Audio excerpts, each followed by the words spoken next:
Hello जय हिंद दोस्तों। आज मैं आप लोगों के लिए लेकर आया हूँ हिंदी।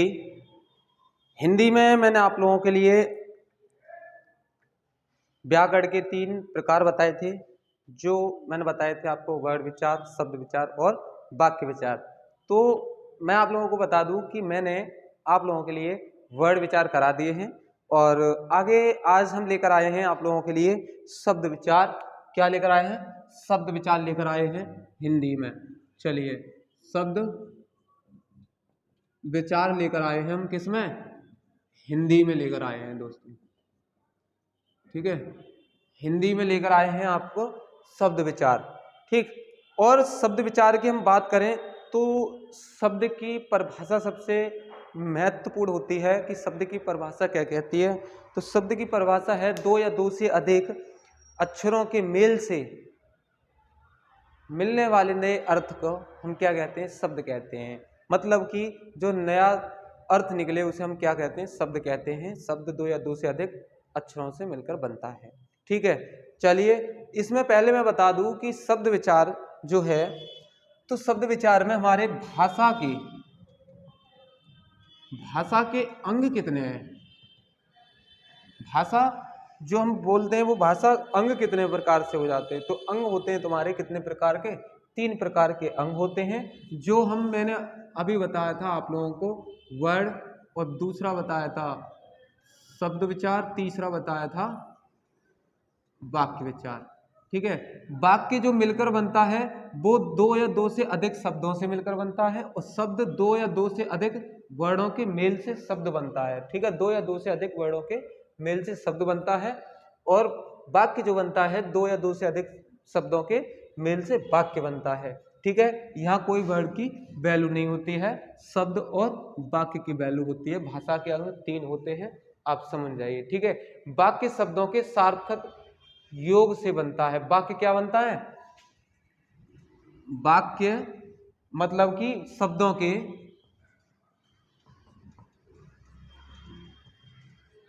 सार्थक योग से बनता है। किससे बनता है? वाक्य शब्दों के सार्थक योग से क्या बनता है? आपका शब्द बनता है। ठीक है, अच्छा, वाक्य शब्दों के सार्थक योग से बनता है वाक्य। क्या बनता है? वाक्य बनता है भाई। और शब्द की हम बात करी थी अभी मैंने शब्द की, तो शब्द किससे बन के? शब्द वर्ड के सार्थक योग से। शब्द किससे बनेगा? वर्ड के सार्थक योग से क्या बनता है? हमारा वर्ड बनता है। ठीक है, ये चीज हुई क्लियर। अच्छा, इसके बाद में हम बात करें कि शब्द विचार है क्या। शब्द विचार है क्या? तो शब्द विचार है क्या? शब्द विचार की अगर हम बात करें तो शब्द विचार हम कहते किसे हैं? वर्णों का सार्थक योग शब्द विचार कहलाता है। क्या कहलाता है? वर्णों का सार्थक योग क्या कहलाता है? शब्द विचार कहलाता है। ठीक है, क्या कहलाता है? शब्द विचार कहलाता है। ठीक, अब हम बात करें आगे की, तो इसे दूसरे तरीके से भी लिख लेते हैं। 2 या 2 से अधिक वर्णों के मेल से जो शब्द बनता है वो मेल से बनने वाले अक्षर को शब्द कहते हैं। किसी भी तरीके से 2 तरीके से लिख जाता है। ठीक है, अच्छा, इसके बाद में ये तो हो गई वर्ण विचार। अब शब्द हम किसे कहते हैं?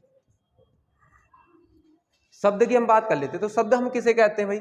शब्द की बात करें तो वर्णों के सार्थक योग को हम क्या कहते हैं? शब्द कहते हैं। वर्णों के सार्थक योग को हम क्या कहते हैं दोस्तों? शब्द कहते हैं। ठीक है, ये हुआ क्लियर।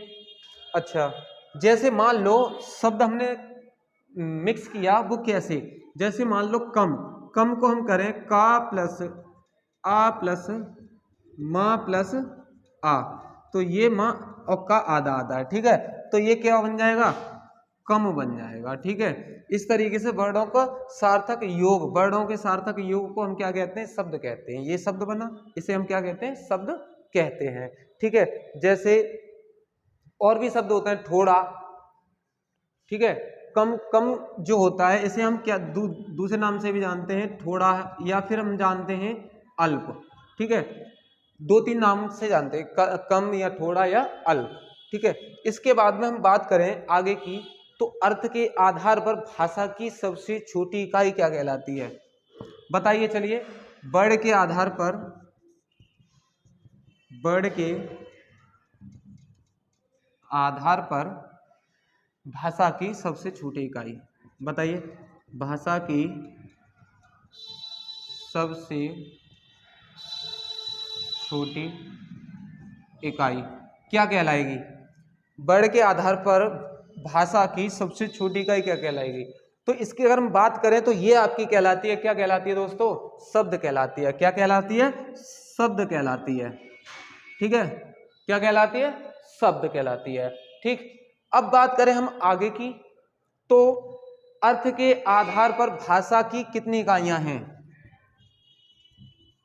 अर्थ के आधार पर भाषा की कितनी इकाइयां हैं?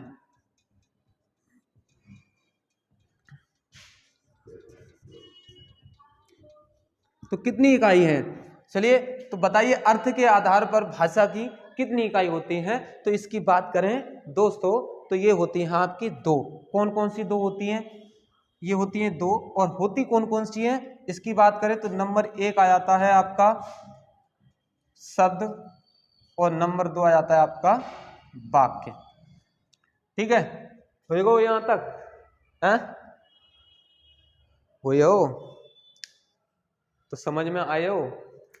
चलिए, इसके बाद में हम बात करें आगे की, तो शब्द विचार के भेद की बात कर लेते हैं। शब्द विचार हमने पढ़ना क्या क्या है ये समझ लेते हैं। यहां तक समझ में आ गया?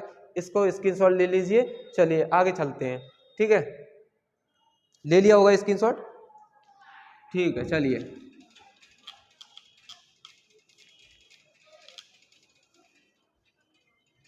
अगर समझ में नहीं आए तो वीडियो को रोक रोक कर दोबारा से देख सकते हैं आप लोग, हैं? ठीक है, चलना आगे। चलिए भाई जी,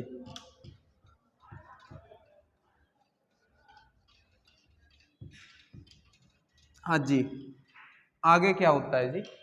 शब्द विचार, ठीक है। शब्द विचार हम पढ़ रहे हैं, तो शब्द विचार में हमें पढ़ना क्या क्या है? शब्द विचार कितने शब्दों पर आधारित है? तो सबसे पहले आधारित किस पे है? उत्पत्ति के आधार पर शब्द बताए जाते हैं। किसके आधार पर? उत्पत्ति के आधार पर। उत्पत्ति के आधार के बाद आती है व्युत्पत्ति के आधार पर।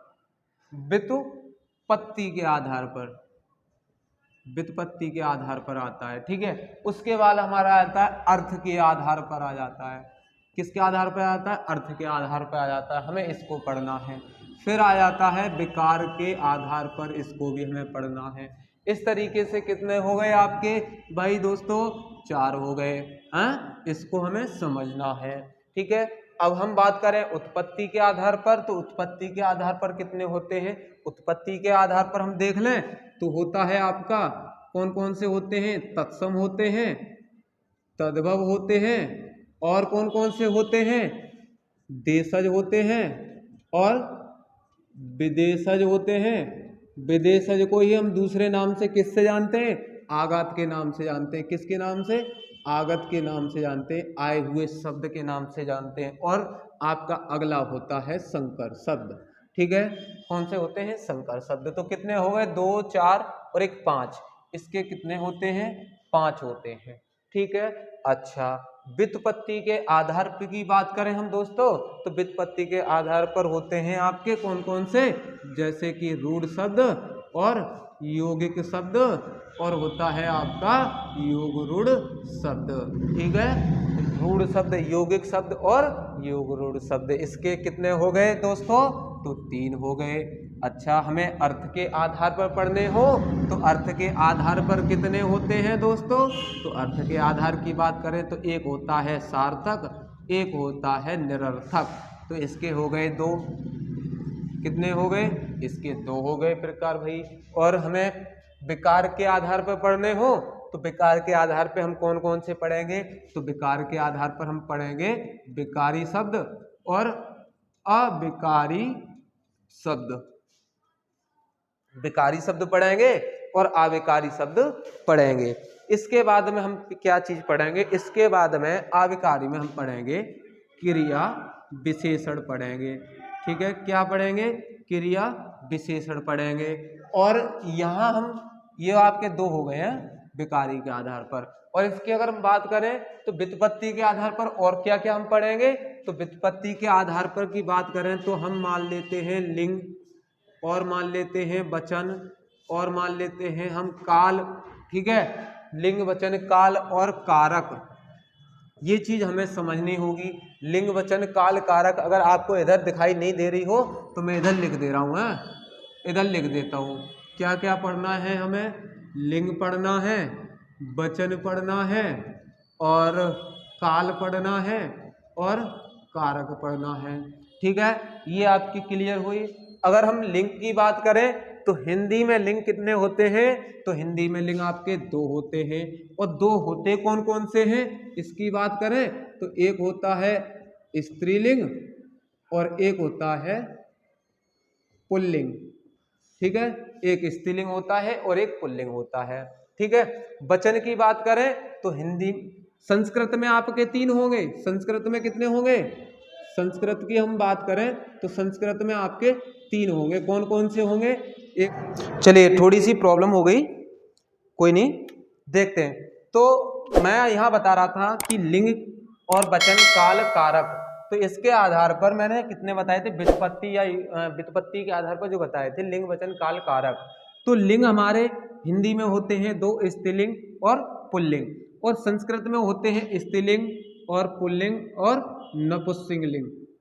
नपुंसकलिंग होते हैं, तीन होते हैं। ठीक है, अब हम वचन की बात कर लें तो हिंदी में कितने होते हैं, हिंदी में आपके दो होते हैं। अब दो होते कौन कौन से हैं, इसकी बात करें तो दो, नंबर एक होता है एक वचन और होता है दूसरा बहुवचन। ठीक है, एक वचन और बहुवचन। अगर यहीं हम संस्कृत की बात कर लें तो संस्कृत में आपके होते हैं तीन। कौन कौन से, एक वचन होता है, दूसरा होता है एक वचन, द्विवचन, द्विवचन होता है, और तीसरा होता है बहुवचन। ठीक है, संस्कृत में आपके तीन होते हैं। अब काल की बात करें तो काल कितने होते हैं, तो काल हमेशा तीन ही होते हैं। कौन कौन से तीन होते हैं, जैसे आप जानते होंगे इंग्लिश में प्रेजेंट पास्ट फ्यूचर है, प्रेजेंट पास्ट फ्यूचर। तो एक होता है आपका वर्तमान काल और एक होता है भविष्य काल, भविष्य काल, और एक होता है आपका भूतकाल। ठीक है, प्रेजेंट पास्ट फ्यूचर इंग्लिश में है। चलिए अब कारक की हम बात करें तो कारक हमारे 8 होते हैं।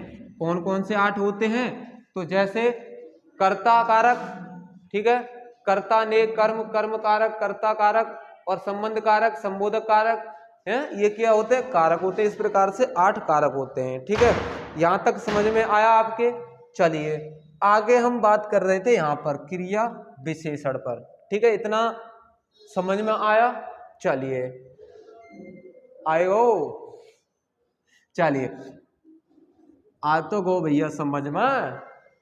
चलिए तो क्रिया विशेषण की हम बात करें तो क्रिया विशेषण में हमें यहां बात करें तो क्रिया विशेषण में हमें समझना होगा जैसे संबंध बोधक, संबंध बोधक, और क्या क्या, समुच्चय बोधक और विस्मयादि बोधक। समुच्चय बोधक और विस्मयादि बोधक, समुच्चय बोधक और विस्मयादि बोधक। ठीक है, इसके बाद में हम जान लेंगे क्या चीज, समास जानेंगे, और क्या क्या जानेंगे, उपसर्ग जानेंगे और प्रत्यय जानेंगे। ठीक है, ये चीज हमें जाननी होगी, क्लियर करनी होगी। यहां तक समझ में आया। चलिए इसके बाद में हमें क्या क्या समझना होगा वो हम आगे देख लेते हैं। समझ में तो आ रहा है ना, समझ में ना आए तो एक बार नहीं आप 2 बार पूछ लें ठीक है। चलिए इसके बाद में हम शब्द के प्रकार की हम बात कर लेते हैं। शब्द के प्रकार कितने होते हैं, तो यही जो मैंने बताया शब्द के प्रकार 5 होते हैं। उत्पत्ति के आधार पर या स्रोत के आधार पर पूछ ले तो कितने होते हैं, 5 होते हैं। उत्पत्ति या स्रोत के आधार पर कौन से, तत्सम शब्द, तद्भव शब्द, देशज शब्द, विदेशज शब्द, आगम शब्द, संकर शब्द। ठीक है। अगर इनकी हम बात करें तो तत्सम शब्द कौन से होते हैं, तत्सम शब्द भी 2 शब्दों से मिलकर बना होता है। कौन कौन से तत्सम, यहां मैं बता देता हूं। तत्सम शब्द, तत्सम शब्द की हम बात करें तो तत् प्लस सम, ठीक है। तत् का मतलब होता है उसका, उसकी, उसके। सम का मतलब होता है समान, उसके समान या उसकी समान या उसके समान, तत्सम शब्द कहलाता है। तत्सम शब्द के बात करें तो तत्सम शब्द और इसमें क्या क्या हो जाता है, तत्सम शब्द 2 शब्दों से मिलकर बन जाता है। उसके बाद में हम बात कर लें जो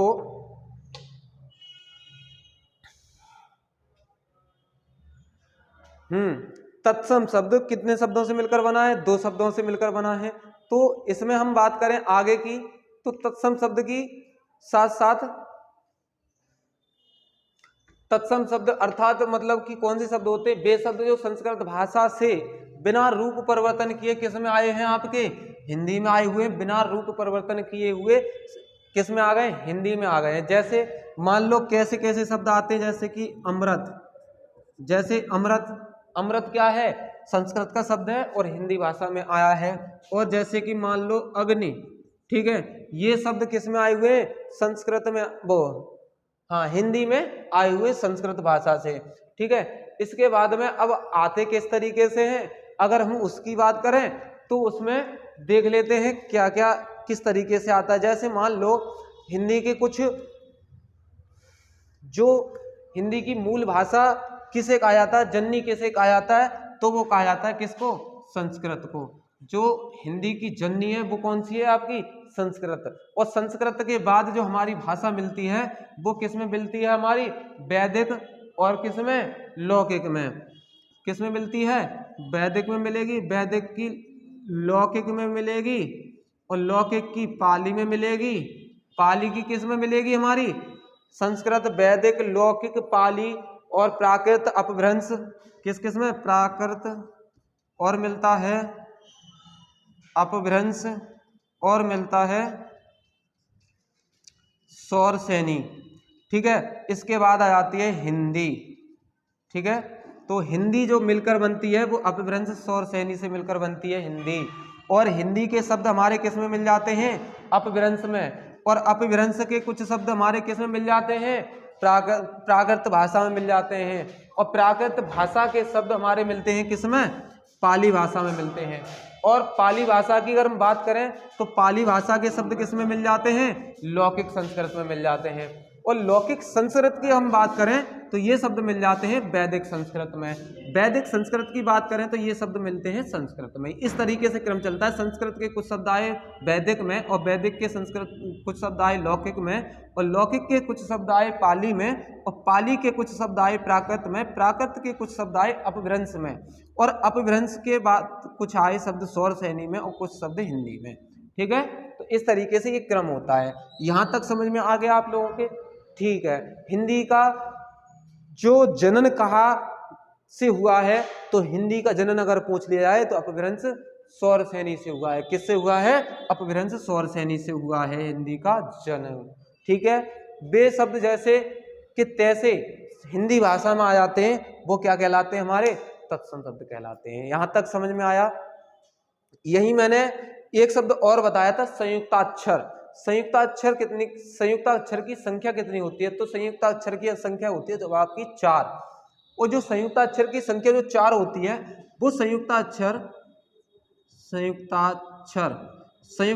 की संख्या होती है तुम्हारी 4। और 4 होते कौन कौन से हैं, जैसे छत्र, ज्ञ और शिरा। ये जो शब्द मिलते हैं संयुक्ताक्षर हम बोलते कितने क्यों हैं, क्योंकि ये 2 शब्दों से मिलकर बने होते हैं, 2 वर्ड से मिलकर बने होते हैं। अगर हम इसकी बात करें छा की तो ये आपका मिलता है का प्लस सा से। और त्रा की हम बात करें तो ता प्लस रा से मिलकर बनता है, और गा ज्ञा की बात करें तो जा प्लस ज्या से मिलकर बनता है, और स्रा की बात करें तो सा प्लस रा से मिलकर बनता है। इसलिए हम बोलते हैं इसे संयुक्ता अक्षर। ठीक है, संयुक्ता अक्षर। और स्रा की बात करें तो स्रा किसके आता है? अर्धांश अधिकांशतः तद्भव में प्रयोग में होता है। किस में होता है? तद्भव में प्रयोग होता है अधिकांशतः। ये वाला स्रा किस में प्रयोग होता है? तद्भव में। ठीक है, अनुनासिक तो जानते ही होंगे। अनुनासिक अनुनासिक क्या होता है? अनुनासिक होता है आपका चंद्रबिंदी वाला। ठीक है, इसे हम क्या कहते हैं? अनुनासिक कहते हैं। ठीक, किसे कहते हैं? अनुनासिक कहते हैं। और हम बात करें तो अनुस्वार या विसर्ग, वो भी इसी में आता है, क्योंकि अनुस्वार विसर्ग मैंने आप लोगों को बताया है वर्णमाला में। ठीक है, यहाँ तक समझ में आया? चलिए फिर से हम चलते हैं इधर की तरफ, तत्सम और तद्भव और देशज और विदेशज की तरफ। तो तत्सम तद्भव देशज विदेशज क्या होता है देखते हैं। तो मैंने बताया कि जैसे कि तैसे कुछ शब्द ऐसे जो संस्कृत भाषा से बिना रूप परिवर्तन किए हुए किस में आए हुए हैं? हिंदी में आए हुए हैं। वो कौन से शब्द कहलाते हैं? हमारे तत्सम शब्द कहलाते हैं। ठीक है, अगर इसी के साथ साथ हम बात करें आगे तद्भव की, तो तद्भव शब्द क्या होता है? दूसरा नंबर, पहला नंबर ये है, दूसरा नंबर ये है आपका, तीसरा, चौथा और पांचवा, ये 5 नंबर होते हैं, 5 वाक्य होते हैं। ठीक है, ये हो गया यहाँ तक क्लियर। ठीक, अब बात करें तद्भव की बात, तो तद्भव भी आपका 2 शब्दों से मिलकर बना होता है, तत् प्लस भव। तत् प्लस भव, तत् प्लस भव। तत् का मतलब यही है सेम, उसका, उसकी और उसके, उसका, उसकी, उसके, ये क्या होते हैं आपके? तद्भव शब्द। और भव का मतलब क्या होता है? भव का मतलब होता है जन्म, अर्थात उस भाषा से जन्मे हुए शब्द। जन्म मतलब कि मैं लिख देता हूं, अर्थात उस भाषा से जन्मे शब्द क्या कहलाते हैं? हमारे तद्भव शब्द कहलाते हैं। ठीक है, या उत्पन्न होना या फिर हो जाना या बदलना क्या कहलाएगा? हमारा तद्भव शब्द कहलाएगा। और इसकी परिभाषा क्या होती है? अर्थात वे शब्द जो संस्कृत भाषा से रूप बदलकर उच्चारण सरल बनाकर हिंदी भाषा में आए हैं, वो क्या कहलाएंगे? आपके तद्भव शब्द कहलाएंगे। ठीक है, मैं आज आपको बेसिक बता रहा हूं कि क्या क्या हमें पढ़ना है। ठीक है, अगली वीडियो के माध्यम से मैं बताऊंगा कि रिटन बाय रिटन तत्सम शब्द की भी परिभाषा लिखूंगा, तद्भव शब्द की भी परिभाषा लिखूंगा, और क्रम बाय क्रम हिंदी के नोट्स बनाते चलेंगे हम लोग। ठीक है, स्क्रीनशॉट लेते चलिए और लिखते चलिए। आप लोग अगर ये चीज समझ लेंगे कि हमें पढ़ना क्या है पहले, ठीक है, उस चैप्टर को हम पूरा समझने के बाद में फिर पढ़ेंगे तो वाकई रुचि लगेगी। पढ़ना कहते हैं कि भाई मेरे समझ में नहीं आ रहा है, समझ में क्यों नहीं आएगा? मैं बताऊंगा ना क्यों नहीं समझ में आएगा। आप एक तरीके से नहीं, 3 तरीके से पूछ लीजिए, 3 तरीके से पूछ लो, 4 तरीके से पूछ लीजिए, जितने तरीके से आप पूछना चाहें उतने तरीके से आप पूछ सकते हैं। ठीक है, अब हम बात करें आगे की, तत्सम तद्भव शब्द हो गए। अब बात करें देशज शब्द की, तो देशज शब्द क्या होता है? देशज शब्द, देशज शब्द का मतलब होता है, अगर इसे तोड़ लें तो देश प्लस जा। देश का मतलब होता है अर्थात वह स्थान जहां हम निवास करते हैं, और जा का मतलब क्या होता है? देश का मतलब होता है जहां हम निवास करते हैं, और जा का मतलब होता है अर्थात वह शब्द जहां हम जन्म लेकर निवास करते हैं, मतलब जन्मा हुआ व्यक्ति या जन्मा हुआ शब्द। ठीक है, जो भी शब्द बनेंगे यहाँ से देशज से बनेंगे। देशज से, अब हम देश में रह रहे हैं तो कैसे शब्द, जैसे मान लो अलग अलग तरीके से अलग अलग भाषा हम बोल लेते हैं देशज में, और देशज में बोलेंगे कैसे? जैसे मान लो हम कह देते हैं जूता, ठीक है, मोड़ा मोड़ी, और झोला, पगड़ी, लोटा, डिब्बा, लुटिया, ये हमारी क्या है? लठिया, डंडा, कुछ भी कह लो, ये हमारी क्या है? एक देशज भाषा होती है, देशज भाषा। ठीक है, देश मतलब कि देश वह स्थान जहां हम निवास करते हैं, और जा का मतलब होता है जन्म लेने से, अर्थात देश में जन्मा हुआ व्यक्ति या जन्मा हुआ शब्द, ये होता है आपका देशज शब्द। अब विदेशज शब्द की हम बात करें तो विदेशज शब्द क्या होता है? तो विदेशज शब्द होता है आगात शब्द, या मतलब 2 नाम से जानते हैं, विदेशज शब्द और आगात शब्द। विदेशज शब्द का मतलब होता है बाहर से आए हुए शब्द, या आगत शब्द का मतलब होता है आए हुए शब्द। ठीक है, तो विदेशज शब्द का मतलब अर्थात हिंदी भाषा के वे शब्द जो अन्य भाषाओं से हिंदी में आए हुए हैं उन्हें हम क्या कहते हैं, विदेशज शब्द या आगत शब्द कहते हैं। जैसे मान लीजिए आपकी तुर्की भाषा के शब्द, मैं लिखता चलूंगा, आज मैं आप लोगों को समझा रहा हूं।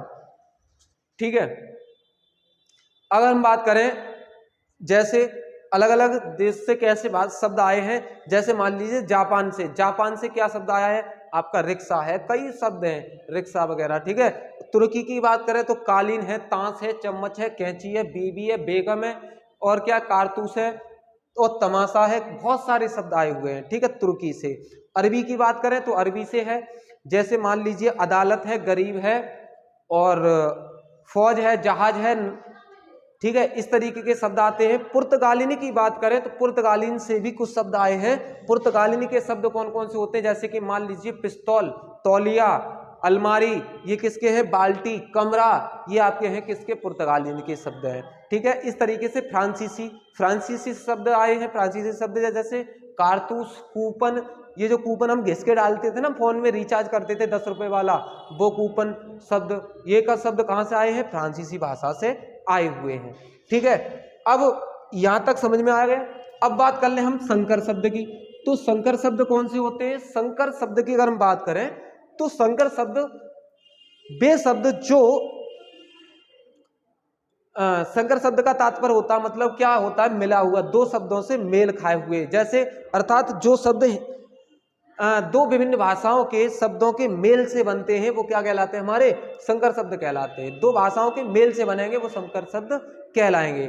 ठीक है, यहां तक समझ में आया। जैसे मान लो कैसे कैसे मिलेंगे शब्द, मैं अभी बता देता हूं। जैसे मान लो मैंने लिखा लाठी चार्ज, ये शब्द लिखा लाठी चार्ज, तो अगर हम इसे दो जगह बांट लें तो लाठी प्लस चार्ज, लाठी प्लस चार्ज, तो लाठी शब्द किसका है, कौन सी भाषा का, किससे लिया गया है, और चार्ज शब्द किससे लिया गया है। तो इसको हम जाने तो ये लाठी चार्ज आपका मान लो सीलबंद है, लाठी चार्ज है, तो लाठी हिंदी का शब्द है और चार्ज इंग्लिश का शब्द है। जैसे सीलबंद मान लो,